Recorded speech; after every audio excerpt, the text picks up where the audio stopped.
Done it too much this year, but it's time to talk some NBA. We're past the new year here. We're about, most teams have played about 36, 37, 38 games. So we're getting close to the midway point here. And let's just kind of talk about what we've seen so far this year in the NBA. Definitely. I think you're seeing a changing of the guard in the sense of some of these teams in the West.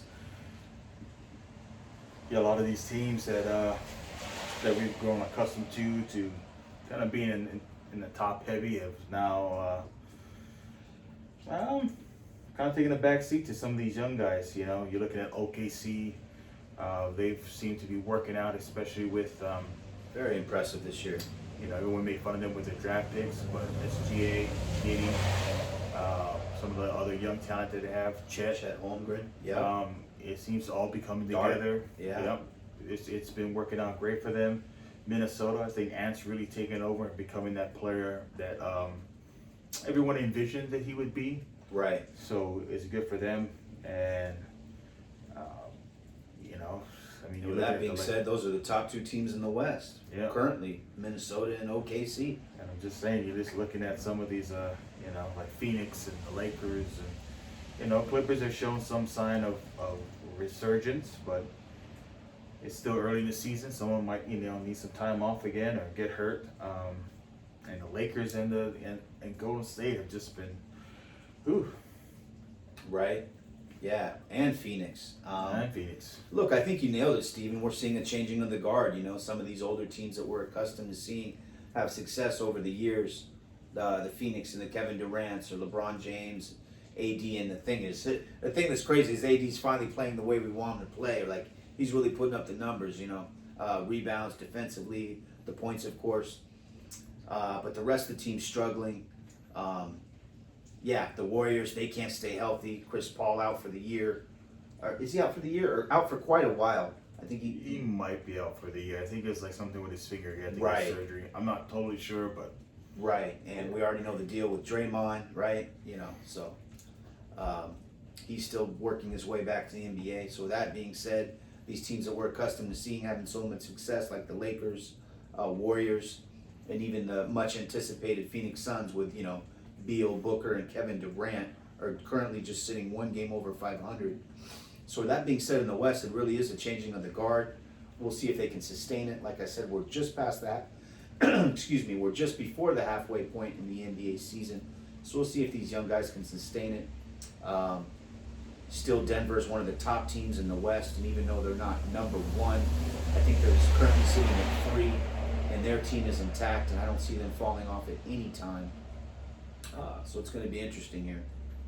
yeah, I think when you're looking at somebody like Denver and maybe even Dallas, I think you understand that, you know, Denver's been there last year.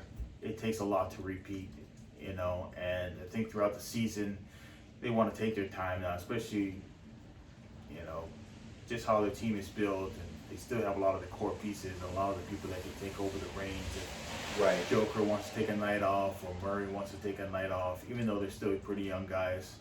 Yeah, when you're looking at, you know, I hate to say it, but you're looking at teams like Phoenix, LA, the Lakers, and Golden State. I mean, maybe it's time to just blow up the team. I mean, with all Right. three teams, you know, maybe it's time to just kind of rebuild and rethink about this. Just trying to put players together, like with KD, with Book, and with Beal. Like, how many games have they played together? Like, do we know this? That's a good question. I don't know how many games I they know played Beal's been together. hurt most of the year. Exactly. You just Booker's even had his time on the bench this year. so it's just kind of like, you know, look at it like, what's the best deal for everybody, and make Yeah. the right changes. I'm sorry, like, even if they're stars and they've been there for a while, man, you might have to get rid of them. I'm sorry to say.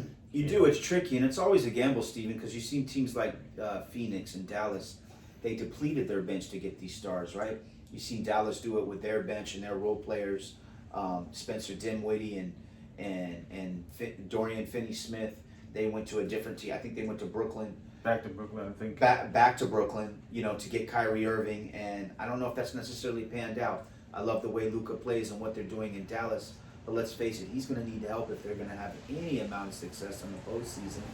And then, kind of the same scenarios happening there in Phoenix as well. As Steven mentioned, look, How many games have we seen these big three play together? And are they going to have enough firepower, typically coming off the bench, to sustain any kind of, long drive in the playoffs?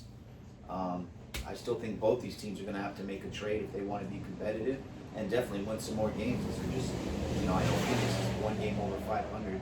Haven't looked at Dallas's record. I think they're maybe the 5th or 6th seed currently, but that doesn't matter. Just watching them, they're going to need a little bit more help.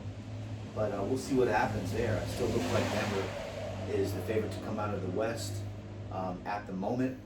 But like I said, these young teams like Minnesota, OKC, they're sure playing good. They have the energy. So it's going to be interesting. What about them Lakers? Man, I don't know where to start. I'm really disappointed. I don't know. I just feel sometimes when I'm watching the game, Steven, that we're too dependent on the two stars, and that's LeBron and AD. And we sure have the personnel for other people to step up and contribute, but it just hasn't come together. It hasn't worked. I don't know. We definitely don't have a presence from three-point land. We've definitely lacked there. So I'm not sure what they do. I like our length defensively, but it's just not equating to wins. And I don't know if we're struggling now. It's just early January. I don't know how they're gonna. It's a long season. LeBron just turned 39 years old. I mean, being realistic, I don't know. It looks like kind of a repeat of last year where we have to be darn near perfect to go ahead and make the playoffs. So something's got to turn around here quick for the Lakers. I'm with you. I think we definitely need a scorer, a shooter, Yeah, someone to get his own disappointed points. in D'Lo and even Rui Hachimura. Both of those guys have lacked the offensive production that we were hoping to receive from them. I agree. And I've heard some other sports people say that the only team people don't trade is LeBron and AD, but I think sometimes you gotta trade some of these people. I'm sorry, that's just my thought on it. If we're gonna construct a team that's gonna be LeBron friendly, then we have to run LeBron, but we can't run LeBron because he can't do that anymore, and Right. I understand that. He's on the downside of his career, no doubt. So I think LeBron's a smart enough player to where maybe we need to run something where Darvin Ham's style of playing ball, not this team that's not a team. I don't know. What I'm trying to say is sometimes the team that you're constructing isn't for the coach that you want to coach Right. the team. Sometimes you need to make the changes that are difficult. That why would you trade this person? I'm just saying it's just for maybe the betterment of the team. When we traded the farm for Anthony Davis, yeah, traded away our young talent. and it was good. We got that ship in the first one, but you're looking at a BI where what he's doing. You're looking at some of these other players that could have been such great role players. Jordan Right. Clarkson for us, Josh Hart. So it's getting a bit frustrating being a Laker fan and just you have this talent, but it's just.